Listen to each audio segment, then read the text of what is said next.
ते रस्त्याने येताना असे अनुभव बाबा देतात की आम्ही असं कल्पना करू शकत नाही. अशा पद्धतीने बाबा अनुभव देतात.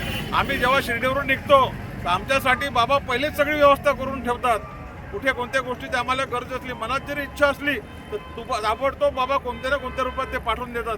अशा पद्धतीने आम्हाला अनुभव येत असतात. असे अनुभव तर सांगणारे पुष्कळ आहे, परंतु आता ते स्वतः अनुभवल्याशिवाय काही सांगणार नाही, समजणार नाही आहे.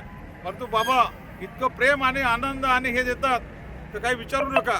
आम्ही 1 महिना पायदळ वारी देतो, पण कोणाच्या चेहऱ्यावर काही थकवा नाही आहे. सगळे प्रफुल्लित टवटवीत आहे, कारण की बाबावर त्यांची एवढी श्रद्धा आहे आणि एवढा विश्वास आहे का बाबा आम्हाला नागपूरवरून शिर्डीपर्यंत पायी आणून दर्शन करवतील. ह्या विश्वासापोटी सगळे पदयात्री आज शिर्डीला आलेले आहेत आणि आज सगळे साई भक्तांच्या मनामध्ये बाबाविषयी एवढी श्रद्धा आहे की तो आज शिर्डीत जाऊन बाबा जेव्हा प्रत्यक्ष दर्शन घेईन तर त्याला एक वेगळीच अनुभूती होणार आहे. कारण की यासाठी तर पुष्कळ वाहनं असतात, साधनं असतात, परंतु पायदळ येऊन बाबांचं दर्शन घेणं आणि बाबाच्या जेव्हा मूर्तीसमोर आपण जातो आणि जे बाबाच्या जेव्हा मूर्तीचं आपण दर्शन घेतो, त्याच्या डोळ्यात आपले भाव बघतो आपण, तर आपल्याला असं वाटते की आपल्या सगळ्या गोष्टीचा विसर पडतो आणि एवढ्या दिवसाचे जे आपलं कष्ट आहे ते सगळे मिटून बाबाच्या चरणी नतमस्तक होऊन भक्त धन्य होतो. बस एवढंच सांगणं आहे माझं.